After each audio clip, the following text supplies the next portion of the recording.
Our story starts in 1999 as vintage car enthusiasts meet at Mallory Park. The circuit lies 8 miles to the southwest of Leicester, near to Hinckley and the Battle of Bosworth Country Park. Nostalgia has become an important part of our lives. A whole range of different memories are recreated.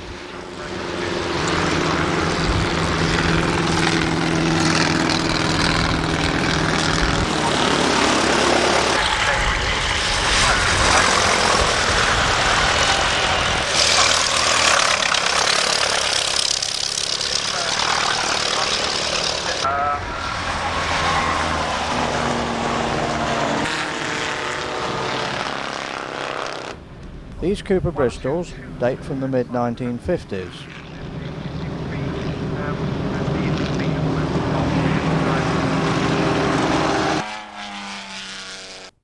An example was driven by Bob Gerrard at the opening ceremony of the road racing circuit in April 1956. We're showing you the third, fourth and fifth cars. There's Austin Nurse, he's third, Campbell Blair fourth, and the ERA now fifth. The long right-hand corner at the southern end of the circuit being named after Bob.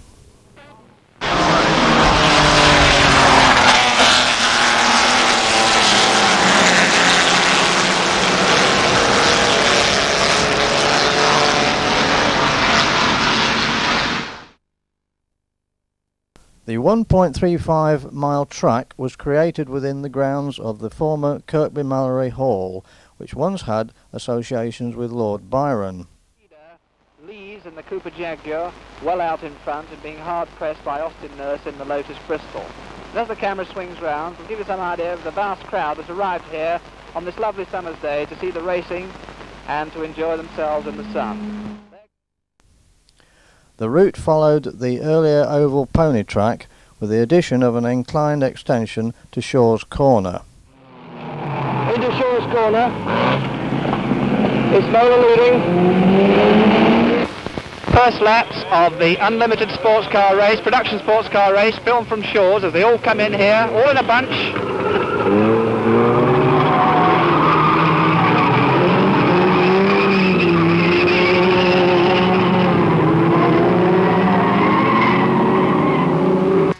This was named after the secretary of the Leicester Quarry Motorcycle Club, who had initiated motor competition on the site. Indeed, motorcycle grass track events and scrambles have been evident at Mallory Park since 1949. The best known link to modern times was the announcer, Mr. Murray Walker. The road racing circuit was founded by Clive Wormleighton, who we see here in 1956. You're hoping to get some national events here, apart from the last one? Yes. But the weather is the absolutely big thing, isn't it? I think we'll probably get some Formula 2 racing here next year. I see. Probably yes. Maybe on an international scale. Yes. The first car race meeting on the Whit Monday of 1956 was promoted by the Nottingham Sports Car Club.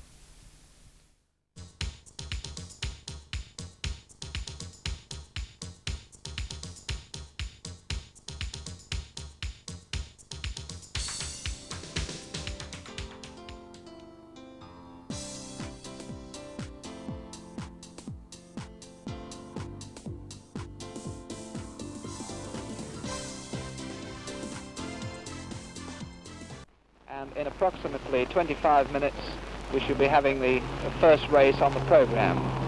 If there are any of the competitors here who see this film, you may be able to recognise your cars or yourself in this general scene as we pan slowly round from one end of the paddock to the other.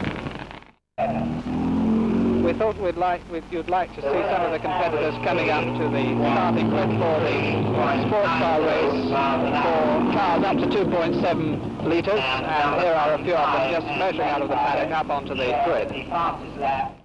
This is the start of event 6 with the starter's flag up and the cars get away. Unlimited sports cars from 1.5 litres up to 2.7cc, and away they roar under the bridge into Gerrard's Bend.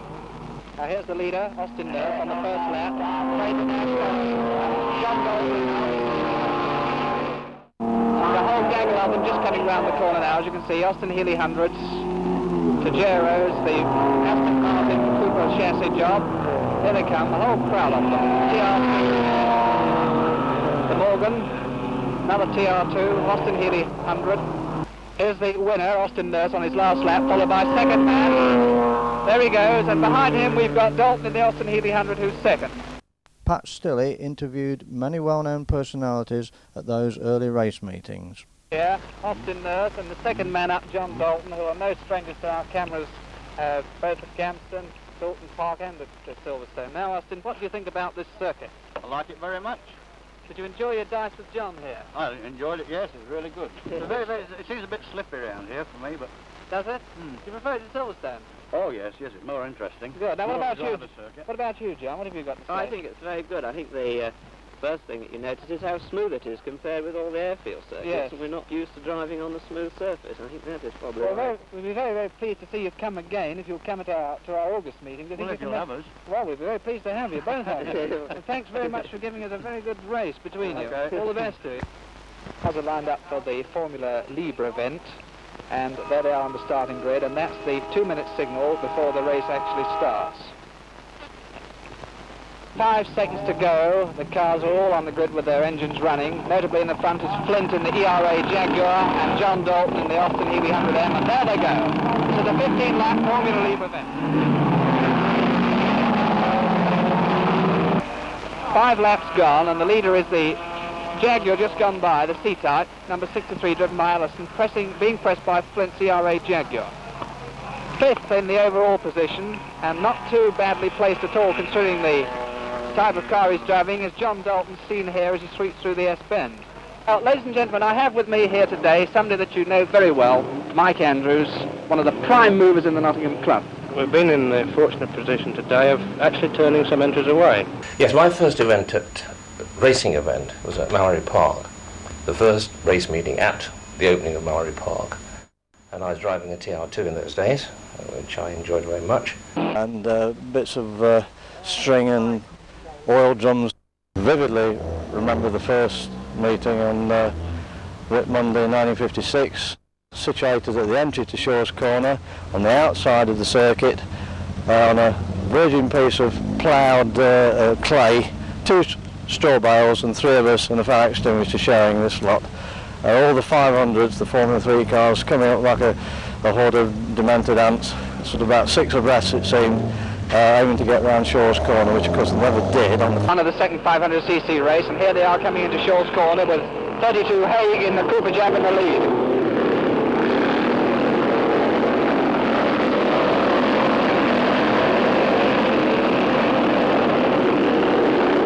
Everything isn't plain sailing, you know, when you come motor racing to Mallory Park.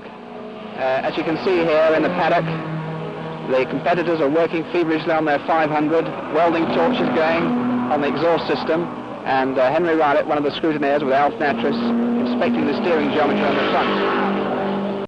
Second time round, it's still green, quite a good lead, number 20, with Macmillan. After 5 laps, there was a change of positioning here, and number 19, driven by Jackson, had passed Green, number 20, who was leading earlier on. Here's Green now, coming into view. He's now second. And how did you go on in this race, Keith Green? Well, we had a good dice, trapping car number 61, I think it was. Yes, you enjoyed it. The Lotus, yeah, it was Good. really good fun. Well, let's see you get out of this contraption. Well, the tricky things to get out of these, I should imagine, aren't they? But it's the typical Cooper layout with the Citroen gearbox and the 1100cc Cooper Climax. And one of the cars we've got here is Mr. Brian Naylor's Lotus with a Maserati engine. Now, if you'll kindly climb out of that cramped space, Mr. Naylor, perhaps you can come along and tell us a little bit about it. So let's have the bonnet open and see what we can see. Now, what can you tell us about this engine, Mr. Naylor? Well, it's out of a 150S Maserati, it's a new one. Yes. And we found the Maserati chassis is far too heavy. Yes. Weighed about 1,400 weights. Yes. So we had this on order at the time for a Climax engine, 1,500cc Climax engine. Excuse me. And the Maserati we thought was not just the ticket as far as the 1500cc class went. So the Maserati engine in the chassis would do the job. Now we brought the camera out for the 1500cc sports car race, and here we show you Naylor on lap 1 leading this event as he goes up to the hairpin bend. On lap 2, there we got Naylor, number 95.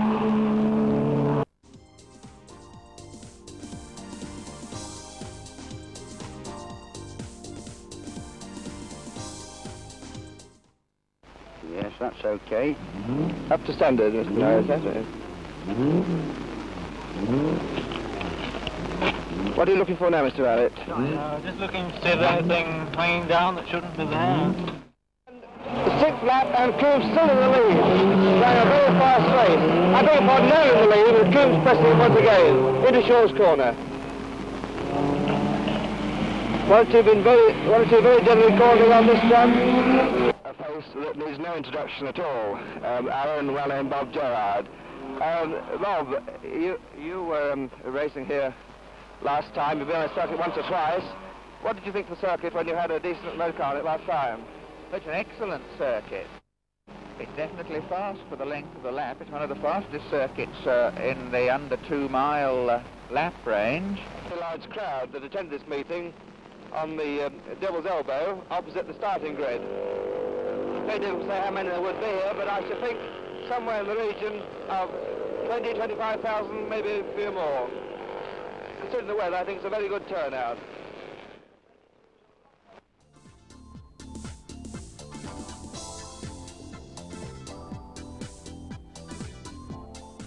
Well, here is a personality that needs no introduction whatsoever.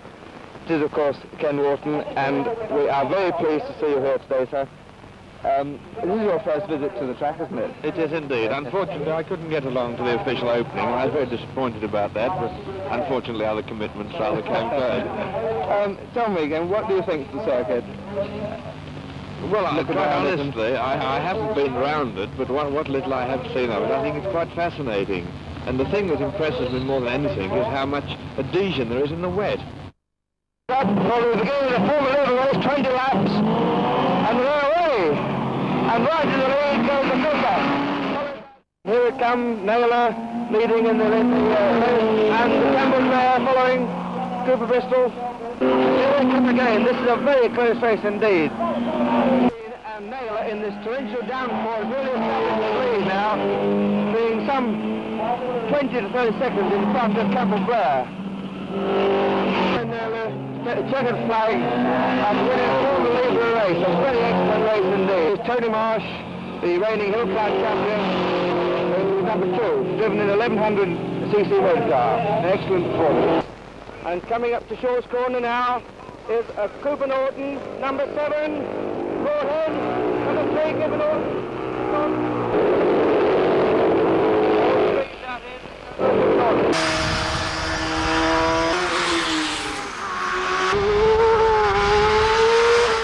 Only the coach house and some of the outbuildings survive from the original estate complex.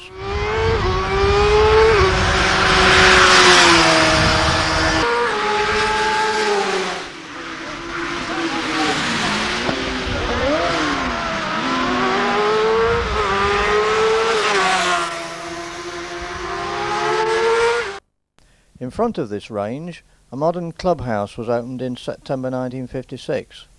But was destroyed by fire 30 years later. Today, Mallory Park remembers its heroes. The Lotus name was synonymous with the circuit.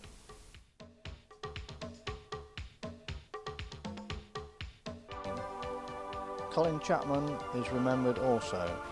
Now, the first race we show you here is the first lap of the sports car race with Greenall in the Lotus leading as he goes into Shaw's corner.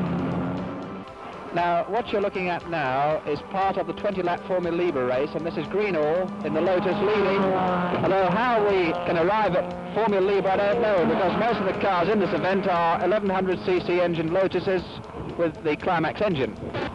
Well, we moved up to Shaw's for the first laps of the very first event. It's one of our favourite places. It's Tom Dixon in the lead in the Lotus, and right behind is Peter Ashdown in the Team Lotus. There was use of the venue during the winter months as well.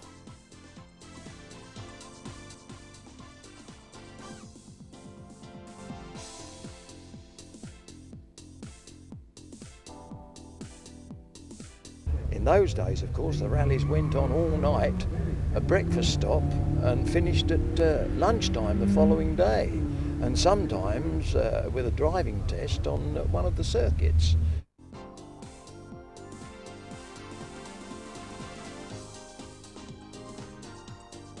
Nottingham Rally was the first one that I entered. I entered that with a 1.5 litre Riley. That was followed up with a ZB Magnet. Then there was the Pilkington Rally, of course, and then the Hooley.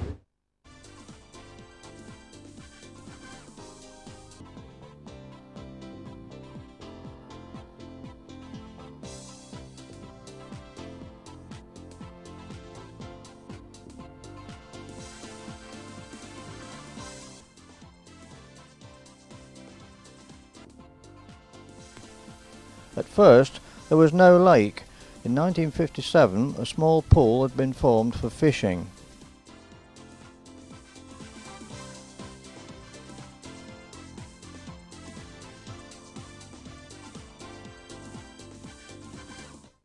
We're showing you now from the top of the commentator's box the start of event number 4 for unsupercharged sports cars up to 1.5 litre as they get away under the Shell Bridge and down towards Gerrard's Bend. Just to show you the various points in the positions this afternoon where we're filming from. We're starting from the starting bridge here, then we're moving the camera up to Shaw's Corner here, and then we're coming back and putting the camera on top of the commentator's box on the Devil's Elbow there, and then we'll be moving the camera over here to Gerrard's Bend, and then of course we'll have the camera operating in the paddock for a great part of the afternoon interviewing people. Start of the first race, 500cc cars, and away they go.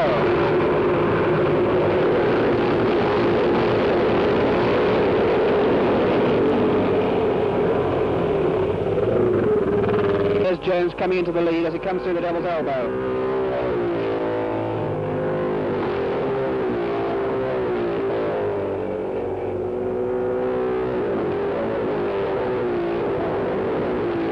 Trevor Taylor coming in to take the checkered flag as winner of this event. On the first lap of the 1500cc sports car race, here they come into Shaw's Corner with number 49 Dixon in the Lotus Climax leading, number 5, which is driven by David Rupp.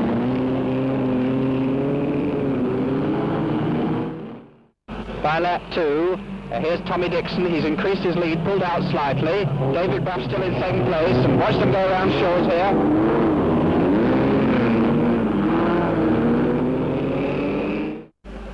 By lap 5, Tommy Dixon in the Lotus Climax is still out in the front, but he's being hard pressed by Ted Greenall, also in the Lotus Climax. We follow them here into Shaw's Corner.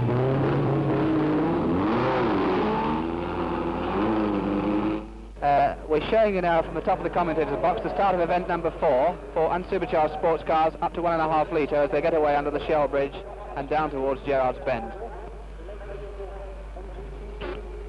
Now on lap 1 it's young Parnell in the Cooper who's leading, but he's being very hardly pressed by Arundel's MG.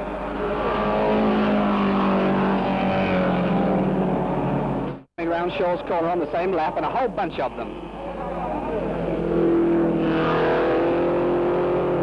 By lap 3 this ding-dong struggle between young Parnell and Arundel in the old type TCMG is going hammer and tongs, and here they are approaching our position. Now just watch these two as they sweep by us. We'll follow them under the bridge. There's Parnell and there's Arundel. This is the most exciting motor racing we've seen. Arundel's passing him, going up the hill. We'll swing the camera around and Parnell's free past him again. This is absolutely ding-dong. Keep the camera on them, Derek, as they come out of Shaw's Corner.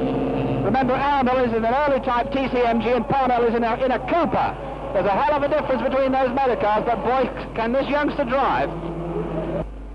After 9 grueling laps, it's still Parnell in front in the Cooper, but the most magnificent drive we've ever seen has been put up by young Arundel in this TCMG. As we catch them here by the camera, you can see Arundel still on Parnell's tail. And there's nothing Parnell can do about it either. There's the Cooper, there's the MG, and that's the distance between them after 10 laps. It's absolutely fantastic. We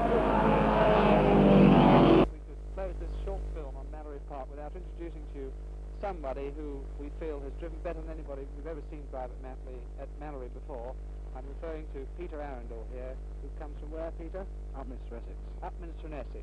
He's come down, he's brought this TCMG that you see here, and as you saw in the earlier part of the film, this car went remarkably well to beat Parnell, young Parnell, in a Cooper.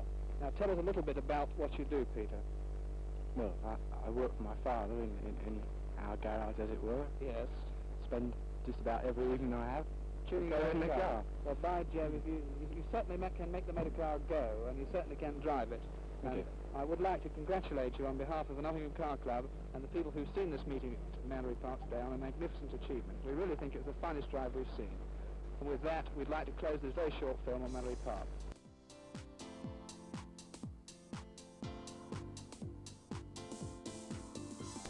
This 1958 meeting was the first with the full lake.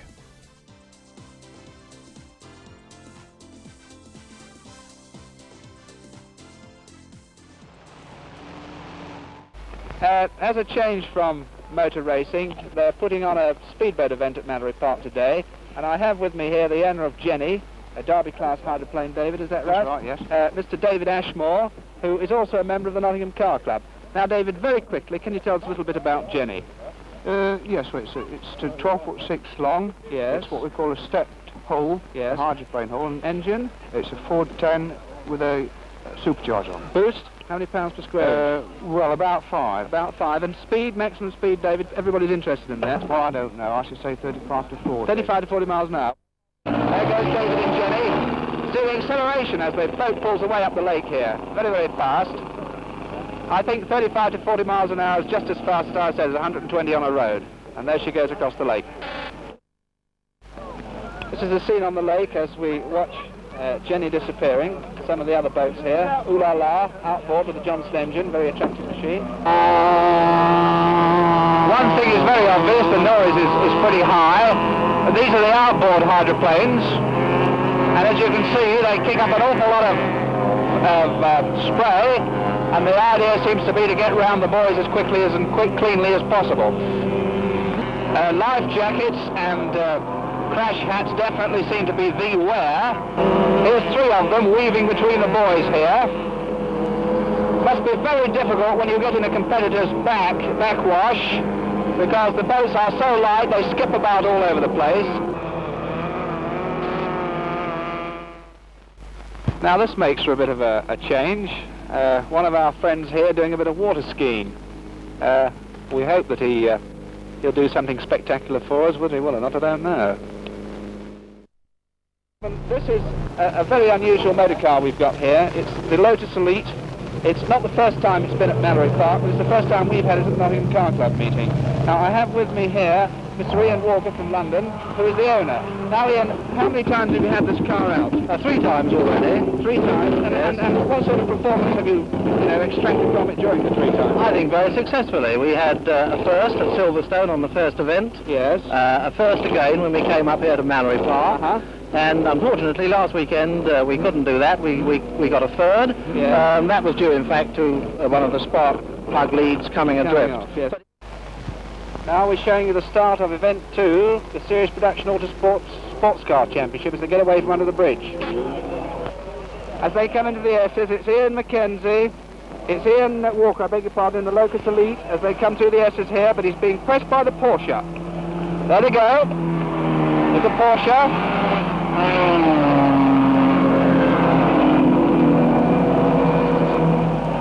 I think we've just got about enough film to show him coming round. There's Walker in the Lotus Elite.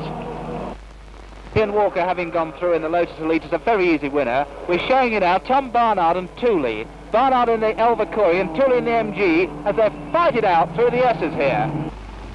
Now this is an Elva Courier MG. It's something unusual for Mallory, and I have the owner, Tom Barnard here with me. We'll perch on the top, Tom. Now, this is the first time you've had the motor car down at Mallory, is it? No, we ran it here about a week ago. We had trouble with a sparking plug and we didn't finish. Well, we won't mention the name of the sparking plug, but you're entered today, Tom, in what? In the Autosport Championship event. Now, you're up against things like MGAs. Now, what do you think your chances are? Well, we had a very good run against them on Saturday at Full Sutton. Yeah.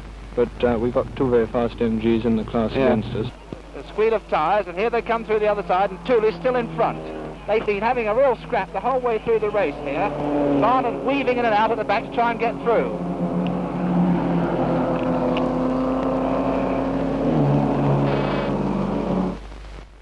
The 500's moving up now for the start. A rolling start with these. Very noisy.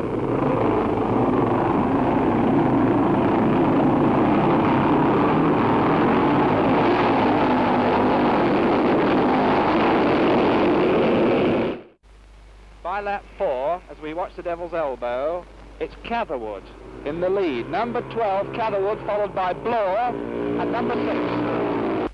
It's really very exciting. By lap 8, Catherwood has been passed by Peter Proctor into first place. And here's Proctor coming through now. Theirs is number 1, Bloor, in second place. Catherwood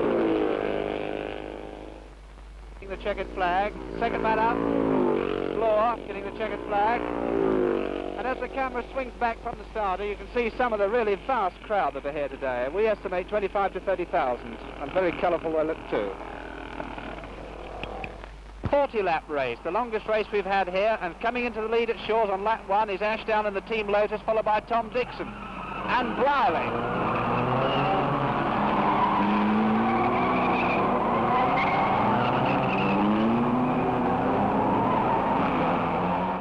On lap 2, it's still Ashdown and the official Team Lotus. Tom Dixon, both coming up very close here.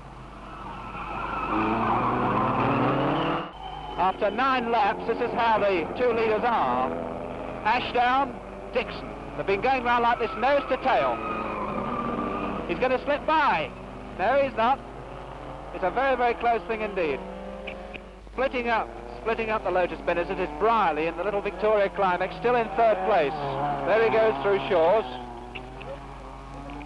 Fourth man, David Bruff, also in a Lotus, coming up here, being tailed by 31.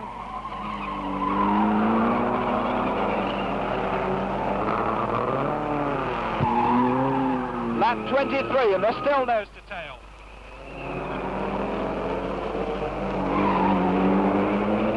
They've even lapped the fourth man. This might be exciting. They're both cutting on the inside.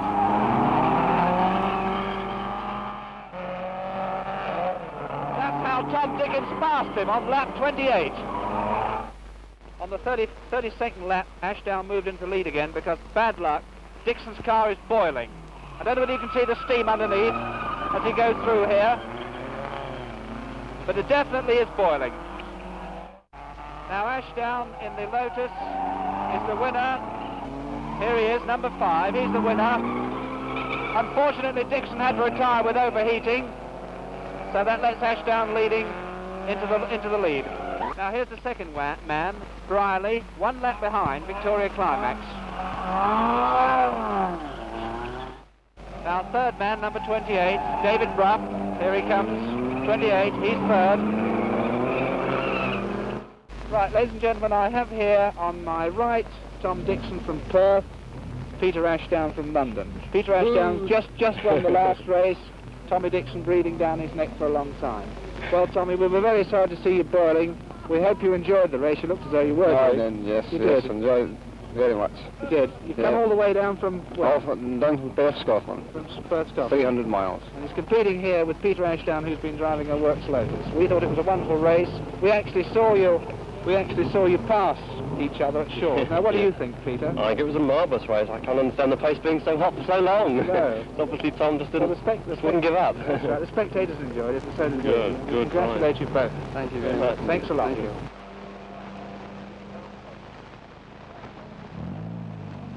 Well, I think that's the end to a very perfect day, don't you? Are you going to organise many motorcycle racing meetings here too? Oh yes, there'll probably alternately motor car racing and the cycle racing the following meeting.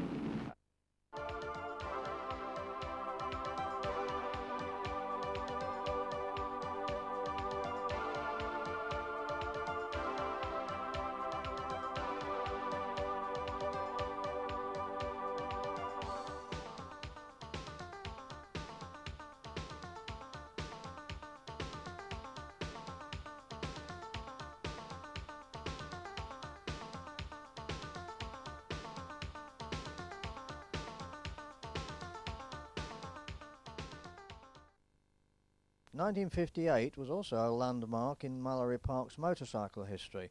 The first race of the year took place.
The event was won by John Surtees on an MV.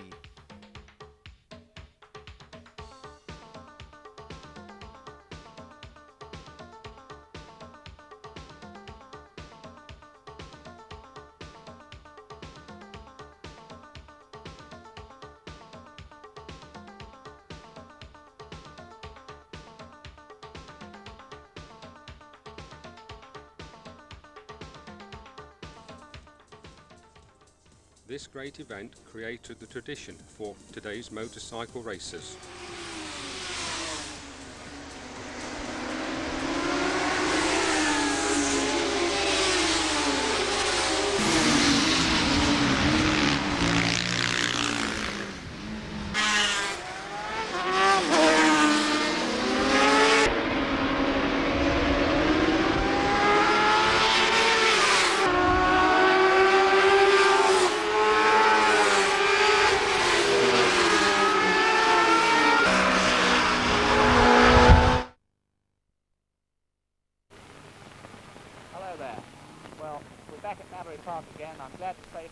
We rejoin Pat Stilley. We've got a good entry and we hope to show you some really exciting racing. So shall we take our camera gear and have a look around the paddock and see who we can meet before we actually show you a bit of the racing? Well, this car that you see here, number 27, is the Elva Climax belonging to Cedric Briley, who's with me here. We watched you, we saw you have a lot of success with a similar motor car, the Elva, the Victoria Climax last year. This actually is, I believe, a shorter chassis than the standard Elva. Yeah, the late type Mark 5 chassis. What about the engine? Engine's stage 3 bottom end, stage 2 top end, yeah. What sort of VHP figures, roughly? No idea. Allow me to introduce to you to Peter Gammon, well known in past years, exponent of a bored-out TCMG with great success, and now racing with equally great success this Lola Climax. Well, welcome to Mallory, Peter. And what sort of a day do you think you're going to have? Oh, I'm very much looking forward to it. It's a very interesting little circuit. There are so many corners that come up on you rather quickly. Now we're starting off the filming of the actual racing with event 2. Peter Gammon's Lola and Cox's Lola leading the field here. Now, the secret of the Lola's success is an extremely clever chassis design, the ubiquitous 1100 Climax engine with Weber carburetors, and anything else, Peter? Well, yes, it's really all credit, I think, goes to Eric Broadley, who's one of these geniuses of this age. He designed the car on the drawing board, and he spent quite a long time doing that, but once he'd made the car, we hardly needed any changes to make it really perfect, and that's quite unusual, I think. On the second lap, as you can see, it's still Gammon leading Cox, both in Lolas, showing the Lotus the way round.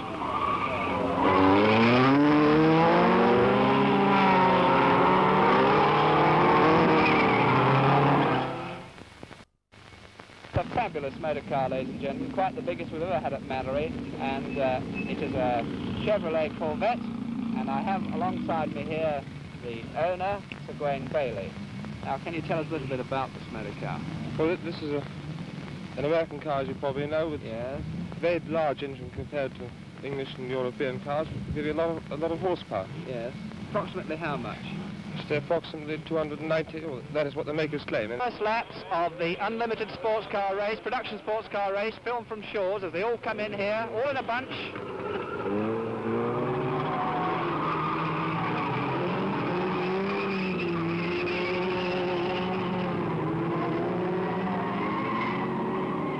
Now, you're very well known as an exponent on the 3.4 saloon Jaguar. Do you think this is a faster car than the Jaguar? In times on the circuit, I don't think it's any faster or slower. It's certainly faster on the straights, but it takes more stopping. Quite. And what you gain on the straights, you may lose stopping it. Yes. What do you think of Mallory as a final word? Looking at Mallory today, I can't ask for anything nicer. We come right slam bang up to date with Brian Naylor, his 2.5-litre JWB Maserati. Now, Brian, I beg your pardon, JBW Maserati. Now, Brian, briefly, can you tell us a little bit about this fantastic motor car? Well, we started up, we built to form the two Cooper. We built the chassis on Cooper lines, and we fitted the 2.5-litre Maserati engine in, using a Cooper gearbox. We found the gearbox wasn't reliable enough, so then we managed to get hold of a 250F Formula One gearbox.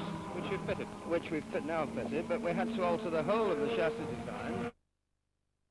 Event number 7, Formula Lead. The Pucker Racing cars here, and Brian Naylor coming through in the lead, followed by the American Fifth Avenue car.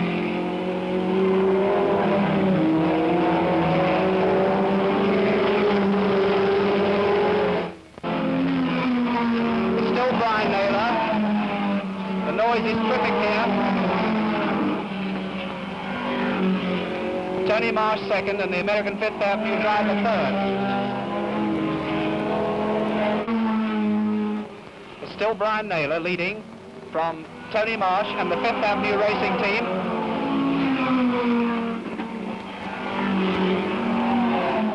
Brian Naylor coming into his last lap, hard pressed by Tony Marsh in the Cooper. We'll follow them through here and see them take the checkered flag.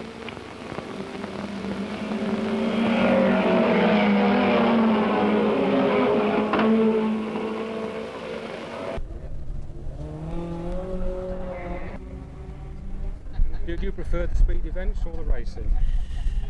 I don't know. There were different problems. I enjoyed the racing because it put a different emphasis on the car preparation, and it was a question of keeping the thing going to the end. A sprint, you've got to get your finger out right from the drop of the flag, as it were.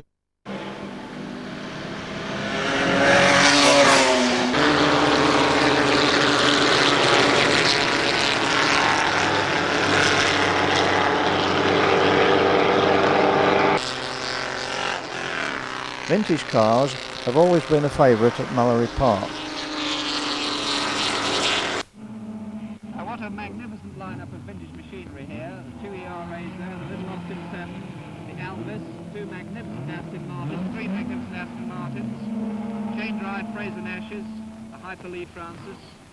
All a really grand sight, something really to gladden the heart of any enthusiast. Interesting race for historic vintage racing car, and Clifford's Alta coming into the lead, followed by 131, Day in the 1.5 ERA.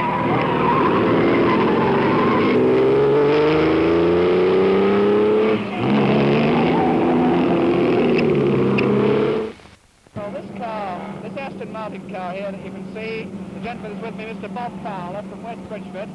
Now, I believe you're you work in a bank with a well-known bank. Yes, that's right. I've been racing these sports cars every season since the war. This is the vintage Yes, stuff? yes. And also, of course, I've got a 500, Formula 3, which I race. Which do you prefer out of the two, the vintage motor racing or the 500? Well, they're both extremely interesting and both quite different. Yes. I think if one has a vintage type car and, for instance, a Formula 3 job, you get the best of both worlds. Yes. Now, ladies and gentlemen, I think you'll agree that this is one of the most magnificent sights it's ever been our pleasure to see. A 1934 Mark II 1.5 litre Aston Martin, owned by Mr. Bill Minchin of Leicester, who incidentally has nothing to do with the motor trade, but works for a coal contracting firm, believe it or not. He tells me he'd been racing this car all through the season, and he's had a really wonderful amount of fun with it. Well, this, of course, is entered in the vintage, thoroughbred vintage car racing today. Vintage Aston Martins coming through the S's in their own little race. Towards Aston Martin being pursued through the S's by one of the chain drive Fraser Nashes. The Nashes coming into view are having their own private little scrap, as you can see.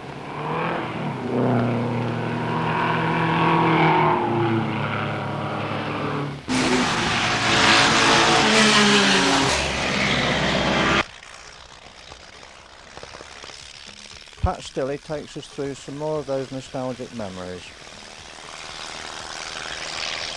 Second man, John Dalton in the Austin Healey 100S, coming through the S's for the last time. Lap 7, Paul Emery is already lapping the tail enders. And here he comes into Gerrard's corner again. Paul Emery and his very fast Emerson car, which has won the main event of the day here today. I want to introduce this film this afternoon, ladies and gentlemen, with somebody very well known to you, Mr. Arthur Simmons of Nottingham, who's come along in this Lotus Bristol. Now, Arthur, this is the first time, I believe, that you've actually used this car for circuit racing. For racing, yes. I've had it down here for practice before. Yes. Tell me, what's it like? How does it handle on this circuit? Well, I think beautifully. What sort of lap time do you think you should get today? Well, I've been doing about 1.3. Well, about 1.3, and that's... I've had it down to 1 during practice, but I think everything just went right on that occasion. It did. As well as coming down here to spectate at motor races, the inner man must be taken care of as well. Hello, Mr. Hampshire. What have you got here? A hot dog? Oh.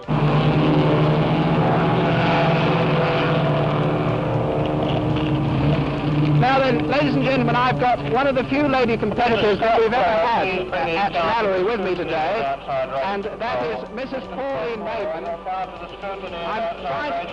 I'm trying to compete with this tannoy. Now you can perhaps hear me. Now, this is Pauline Maven, who comes from Hall Green, Birmingham. Is that correct? Yes, right. Now, Pauline, we've missed you before. Would you be kind enough to tell us how many times you've been at Mallory before? Every time this year, except the July meeting. Now, I have somebody here who I'm sure you all know by name, but I don't think you've probably ever had the opportunity to see or meet before. I refer to Mr. Francis Penn of Autosports. How do you do, ladies and gentlemen? Here's the winner, Dick Prothero, having got into the lead when very bad luck. The Austin Healey spun here in front of us. Well, I've covered each meeting bar one here, and I think it's one of the finest small circuits I've ever been to. Well, we would just like to show you here that we are showing you the clerk of the course, Michael Andrews, briefing the drivers before the first race starts. Will drivers, as soon as they're called for by the paddock marshal, assemble in the marshalling area as soon as possible. The second event we show you is for the unlimited sports cars, and here we show you them coming through the S's with John Dalton leading in his Aston Martin, being hard pressed by Ted Greenall.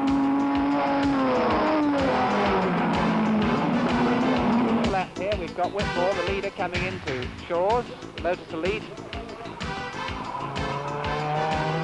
Border Reaver's Lister Jaguar. Here it comes. Clark, Jimmy Clark, the driver.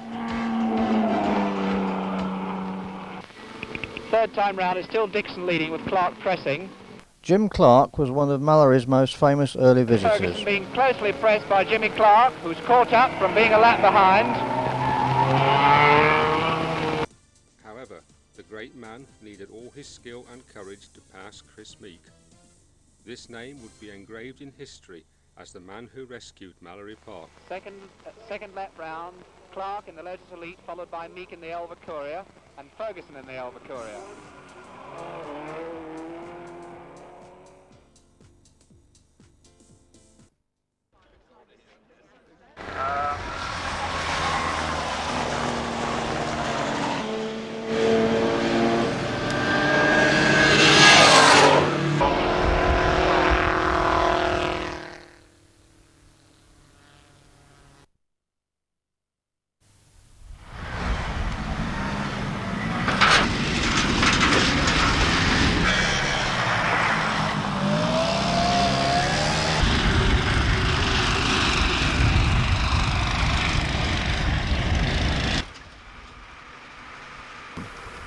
Today, visitors have the chance to sample military vehicle and off-road driving.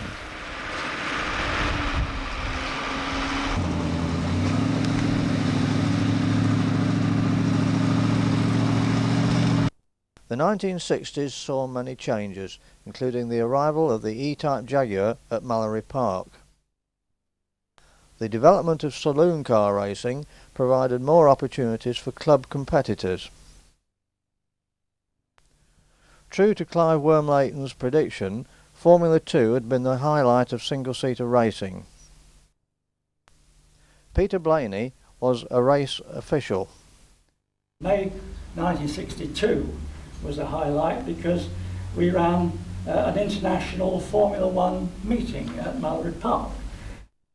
An excellent meeting, but very different from present Formula 1 activities in that the drivers were all highly visible in their cockpits and they were highly accessible in the paddock. Competitors included Jack Brabham, Jim Clark, Graham Hill, John Surtees, and then after the main race they all turned out again in a mixture of Ferraris, E-Type Jaguars, and put on a GT race. Bruce Widdowson, then an NSCC Marshal, continues the story. The BBC televised this important meeting. To suit their requirements, the middle range GT heat ran ahead of the smaller engine class. Peter Blaney recalls the problem. The race was televised, and we soon discovered that the man in charge of the race was not the clerk of the course, it was the producer of the TV programme. Local character Chris Summers, now driving a TVR, passed Rogers AC Bristol on the second lap. They finished in that order. The smaller cars then had their turn. Lotus Elites made up all but two of the field. John Wagstaff again. The Lotus Elites, of course, was a major part of my racing experience. We bought a car which then became part of Team Elite, which is a factory-sponsored team organised by David Buxton, myself, and a man called Bill Allen. And we were invited by Colin Chapman to race all the international sports car races of that period. He was busy with Formula 1, Formula 2. The amazing Tatty Turner of Pat Ferguson was soon out in front.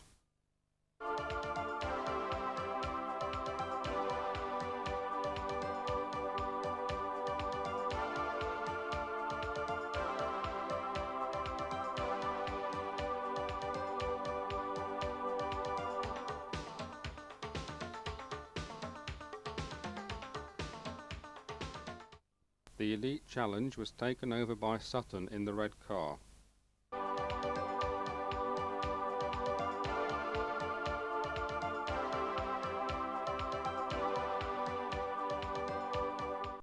But Ferguson took the checkered flag to the delight of the huge crowd. Privateer Mick Clare won the Battle of the Mini Coopers. Works drivers Bill Blydenstein and Tony Maggs had to be content with second and third spots. Now it was time for the big event. Non-starters included Tony Marsh's BRM. Jim Clark was in pole position with a Works Lotus. We will pause for a moment to appreciate this V8 Climax engine car.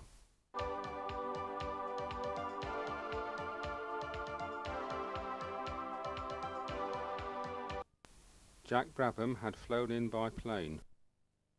Bonnier and de Beaufort provided the Porsche challenge. Local hero John Dalton drove Tim Parnell's Lotus after the latter had to withdraw on health grounds. Maston Gregory was another well-known name of the era.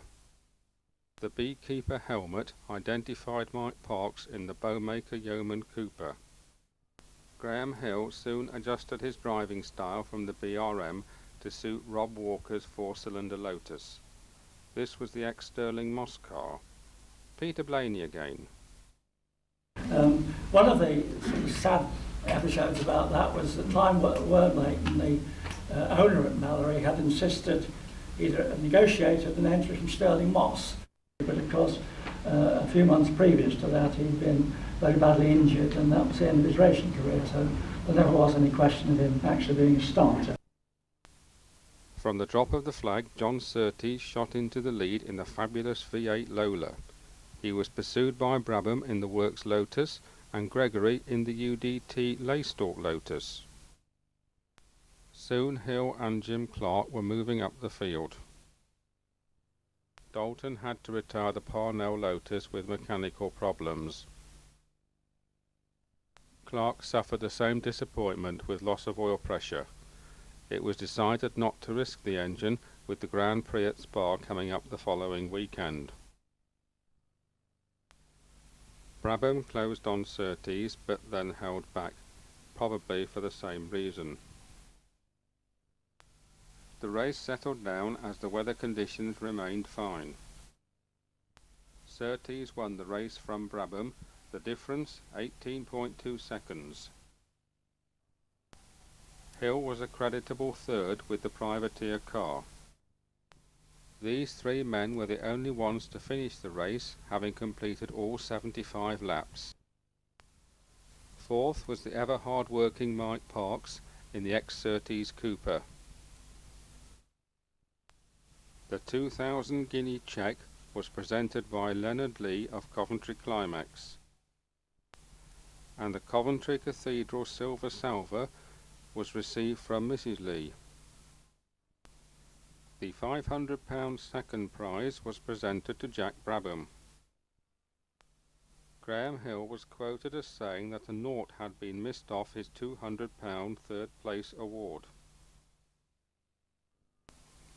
Surtees setting a new lap record of 50.08 seconds, 95.67 miles per hour.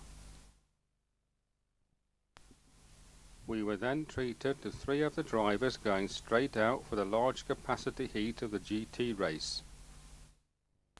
Mike Parks in the blue Ferrari Berlinetta and John Surtees in the red Maranello concessionaire's car. The E-Type Challenge was headed by Graham Hill with local support from Dick Prothero, David Hobbs and Robin Sturgis. The winning order was to be repeated later in the day, Hill splitting the Ferraris. We'll take a short break to rejoin Senior Marshal Alf Butcher for some more memories of the fixture. And on one occasion, I was Chief Flag Marshal. Several of the major Grand Prix drivers were there. Godier de Beaufort, the Dutchman, John Surtees, who was the eventual winner of it. Graham Hill was there. A special memory I have of that is young Damon, who must have been about 2 or 3 years of age in those days, sticking his head over the top of my TFMG. That was rather interesting, because he's gone on to greater things since, hasn't he? The Formula Junior race saw the welcome return to Mallory Park of Peter Arundel in a Works Lotus. Canadian Peter Ryan was driving Ian Walker's Lotus. On the 28th of the 30 laps, Ryan passed Arundel, the orange car going on to win by just 1 second. They were followed by the notable names of Frank Gardner in the Brabham and Richard Atwood and Tony Maggs in Coopers. This memorable meeting was concluded by the final of the GT race. This was for the fastest 14 cars from the 3 heats. The first 5 places followed the order in Heat 3. Park's Ferrari, Hill E-Type Jaguar and Surtees Ferrari.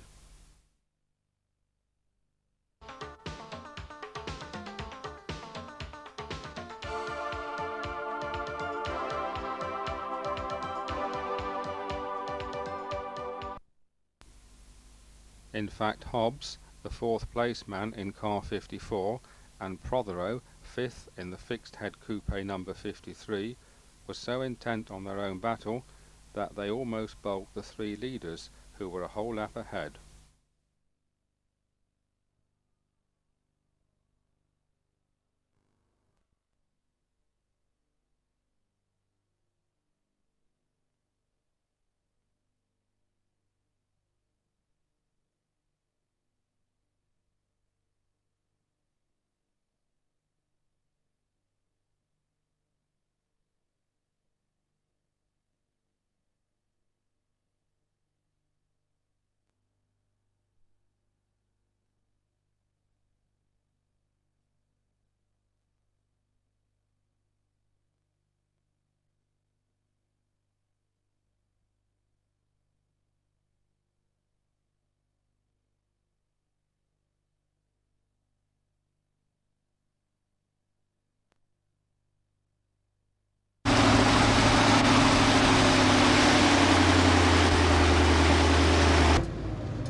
Ernest Twigger, the Chief Marshal at that first 1956 car race meeting, was now a clerk of the course.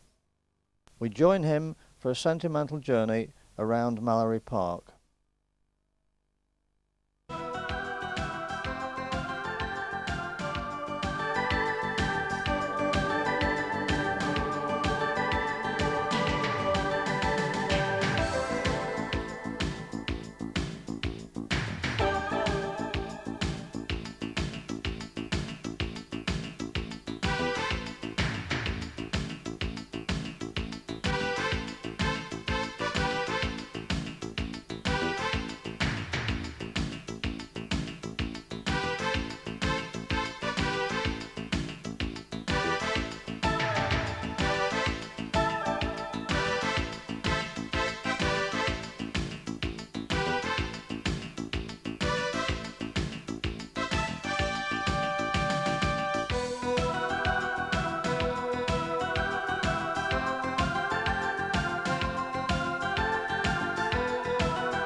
Another future Grand Prix commentator associated with Mallory Park was Keith Douglas.